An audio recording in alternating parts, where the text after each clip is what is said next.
मैं डॉक्टर चमसन तिवारी, जूथालाल संस्कृत महाविद्यालय मझौलिया, पश्चिम चंपारण। आज ऑनलाइन क्लास के माध्यम से मैं शास्त्री प्रतिष्ठा द्वितीय खंड के छात्रों को व्याख्या लिखने से जो आवश्यक तत्व है, व्याख्या किस प्रकार लिखा जाए, क्योंकि प्रायः परीक्षाओं में व्याख्यात्मक प्रश्न पूछे जाते हैं और छात्र वहाँ असावधानी के कारण व्याख्यात्मक प्रश्नों का उत्तर समुचित ढंग से नहीं दे पाते। इस संदर्भ में मैं छात्रों को यह बताना चाहूँगा कि सर्वप्रथम छात्र यह जाने कि यह जो श्लोक है, यह जो गद्य है, किस पुस्तक से ली गई है, इसके कवि कौन है, इसके लेखक कौन है, ये प्रथम अंक, द्वितीय अंक, चतुर्थ अंक किस अंक से उद्धृत है या किस काव्य से उद्धृत है। तो सबसे प्रथम लिखें कि यह किस कवि की रचना है, किस लेखक की रचना है। इस श्लोक के लेखक कौन है या यह जो श्लोक है उसके भाव क्या है, क्योंकि श्लोकों के अर्थ जाने बिना व्याख्या करना क्लिष्ट कार्य है। इसलिए सर्वप्रथम इन श्लोकों के अर्थ को जानना अत्यंत आवश्यक है। अर्थों के साथ उस श्लोक के भाव को प्रस्तुत करने की कला हो। फिर उस श्लोक में जो कठिन शब्द है, उन शब्दों के अर्थ क्या है। इस प्रकार हम किसी व्याख्या को ठीक ठीक ढंग से व्याख्या कर सकते हैं और उससे व्याख्यात्मक प्रश्न में अच्छे अंक प्राप्त हो सकते हैं। जैसा कि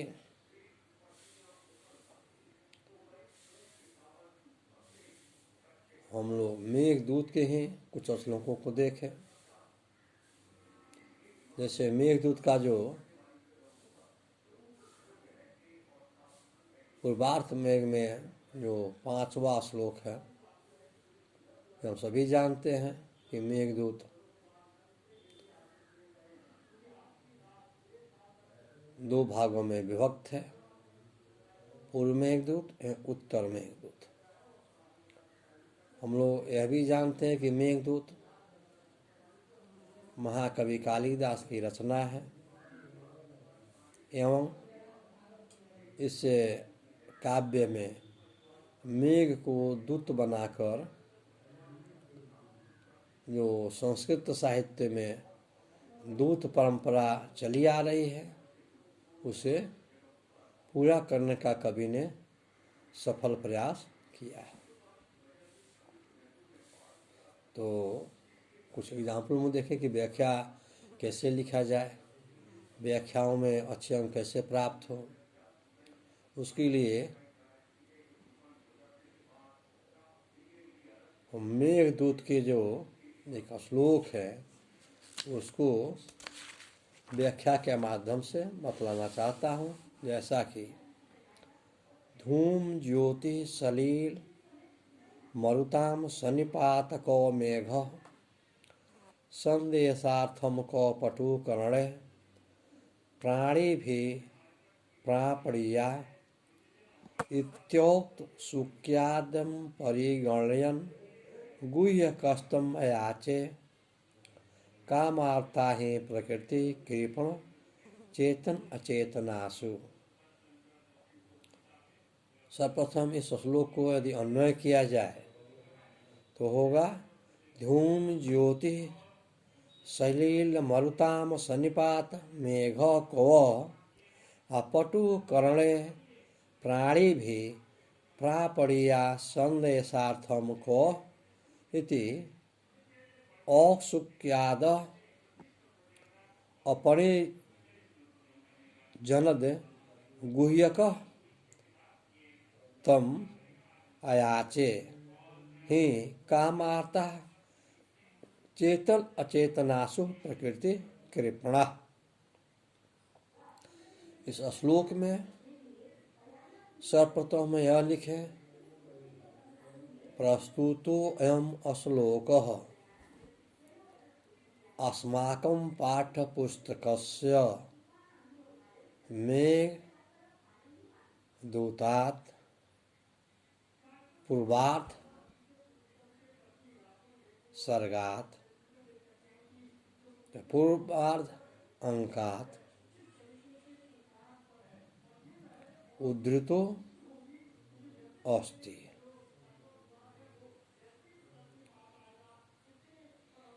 प्रस्तुतो अयम श्लोकः अस्माकं पाठ्यपुस्तकस्य मेघदूत नामधेयस्य पूर्वार्ध भागात् उद्धृतो अस्ति। अस्य कवि महाकवि कालिदास अस्ति आसित दोनों चलता है। तो यहाँ हम देखें कि लिखने की जो व्याख्या की शैली है वो हुआ कि प्रस्तुतो अयम श्लोक अस्माकं पाठ्यपुस्तकस्य मेघदूतात् पूर्वार्ध भागात् उद्धृतो अस्ति। अस्य कवि महाकवि कालिदास अस्ति या आसित दोनों चलता है।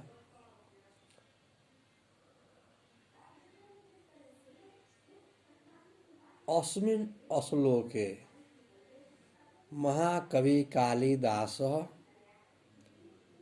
मेघस्य निर्माणाय आवश्यक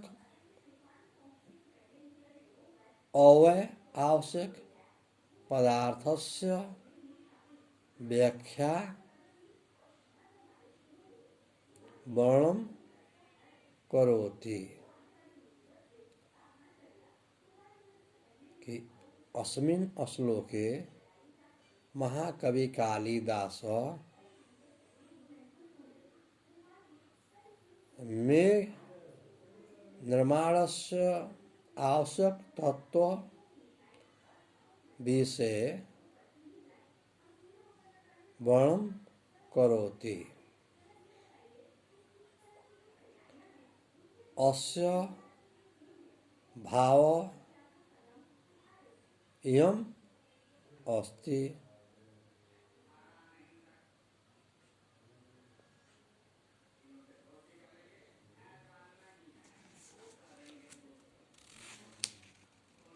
अस्मिन् श्लोके क्लिष्ट शब्दानि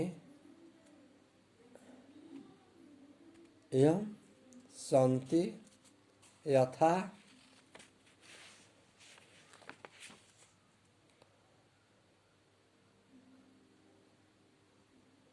धूम शक्ति धुआं ज्योति यथा प्रकाश सलिलम जलम नीरम मरुताम पवनम सन्निपात मेघ यथा अस्मिन् श्लोके महाकवि कालिदास इयं कथ्यते मेघ निर्माण काले आवश्यक वस्तुनि धूम ज्योति शरीर मरुताम इति सन्ति यथा अस्य चत्वारि पदार्थस्य सन्निपात मेघ निर्माणं भवति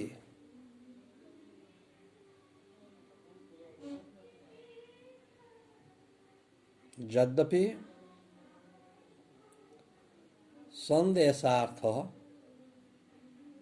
संदेश विषय पटु निपुण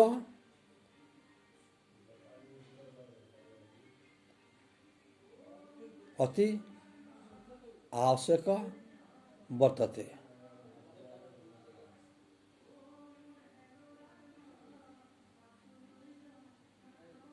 परंतु अस्मिन् श्लोके कवि भाव यम अस्ति जो कामार्थ भवति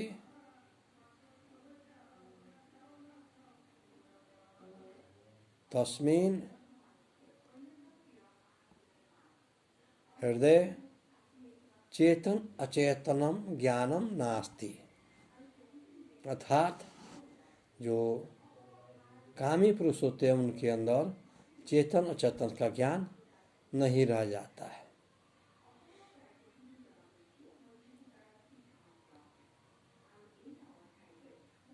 इस प्रकार हम देखते हैं कि व्याख्या के लिए प्राप्त गद्य या पद्य का भाव का जानना अत्यंत आवश्यक है एवं उसके कवि एवं काव्य के संबंध में जानकारी होनी चाहिए कि इसके कवि कौन है, इसकी रचना है और इससे गद्य या पद्य के भाव क्या है, अर्थ क्या है, तभी व्याख्या लिखी जा सकती है। और यह जो व्याख्यात्मक प्रश्न जो पूछे जाते हैं हमारे पाठ्यक्रम के अनुसार वो अत्यंत ही सरल है एवं छात्रों के बौद्धिक ज्ञान के लिए भी आवश्यक है कि पाठ्यक्रम में निर्धारित गद्य पद्य छात्रों द्वारा किस अनुपात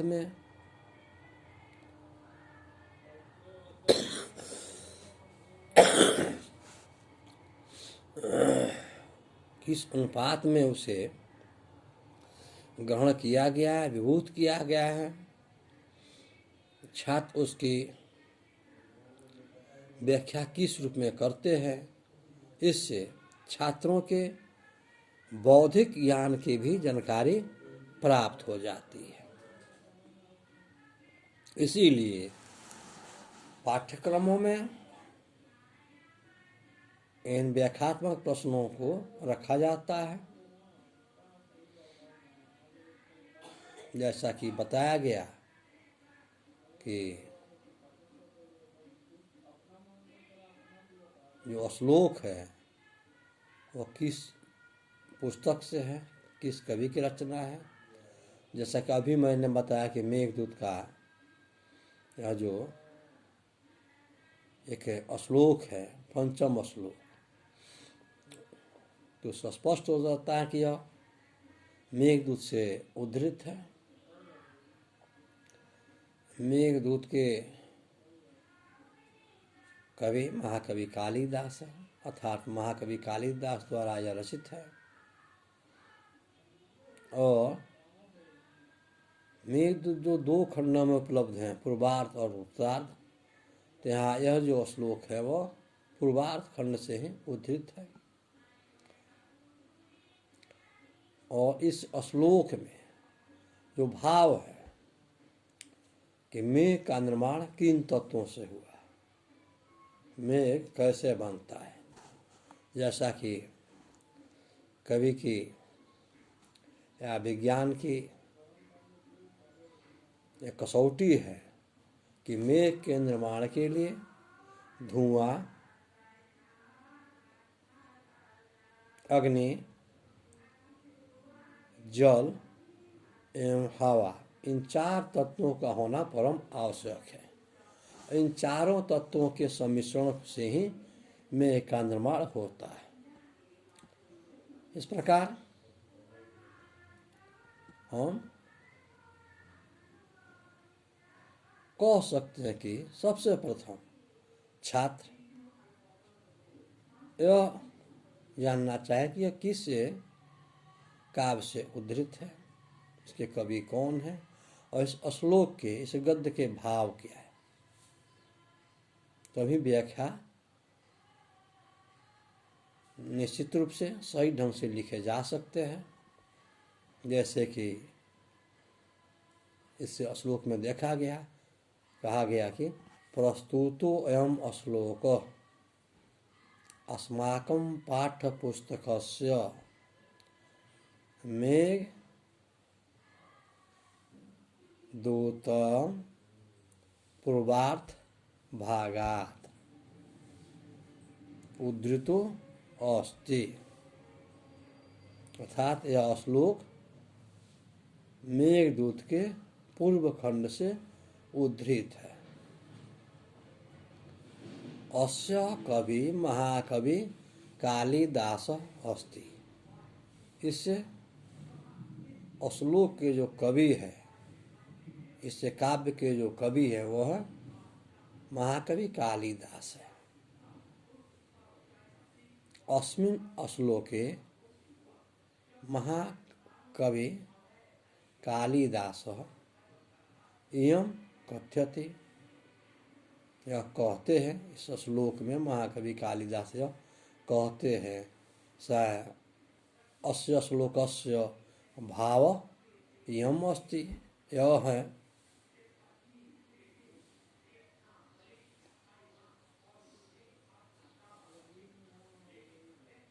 मेघ चत्वारि पदार्थस्य सम्मिश्रण अस्ति। मेघ चत्वारि पदार्थस्य सम्मिश्रण अस्ति वर्तते, यथा धूम ज्योति सलिल मरुताम सन्निपातकव मेघ, यथा चत्वारि पदार्थस्य चत्वारि अवयवस्य पदार्थस्य सम्मिश्रणं मेघम निर्माणम भवति। अर्थात इन चार तत्वों से मेघ का निर्माण होता है।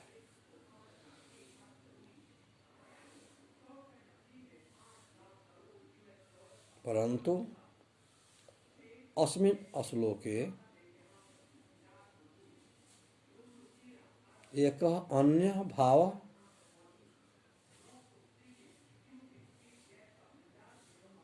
वर्तते। संदेश पटु यथा निपुण व्यक्ति निपुण जनेन माध्यमेन स्वयं अस्ति। यह जो संदेश है वो निपुण व्यक्ति के द्वारा ही संभव है। परंतु अस्मिन् श्लोके अन्य विद्वान अन्य आचार्य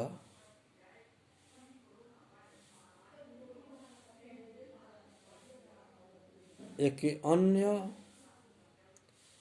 भाव प्राप्त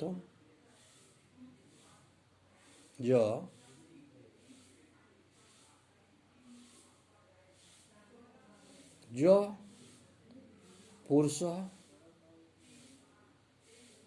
कामार्थ भवति तस्य चेतन अचेतन ज्ञानम नास्ति। अर्थात जो कामार्थ होते हैं उनको चेतन चेतन का ज्ञान नहीं है।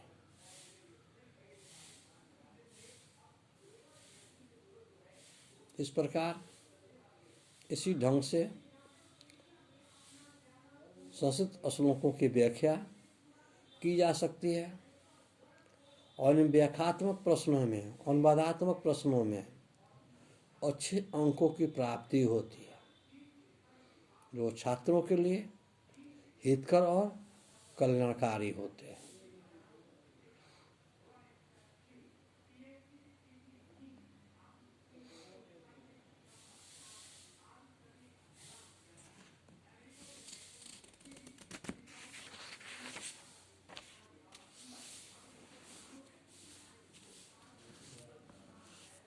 यथा प्रस्तुतोऽयं श्लोक अस्माकं पाठ्यपुस्तकस्य मेघदूतं नामधेयस्य पूर्वार्ध भागात् उद्धृतो अस्ति। अस्य कवि महाकवि कालिदासः अस्ति।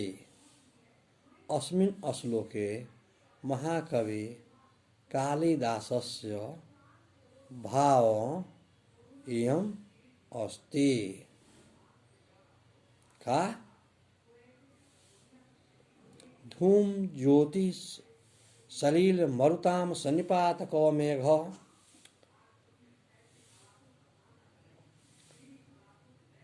अथा धूम ज्योति सलिल मरुताम धूम अग्नि जल पवनानां सन्निपात संघटनम मेघ जलधर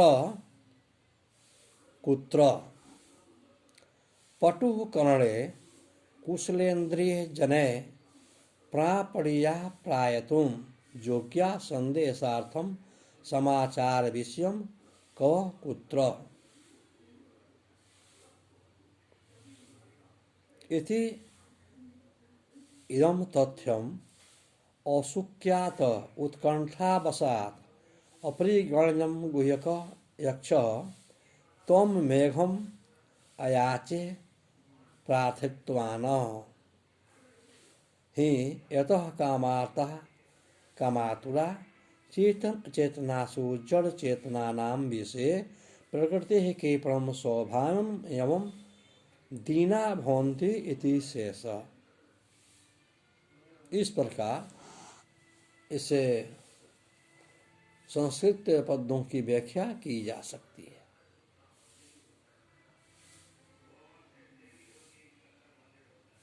जयतु संस्कृत जयतु भारत।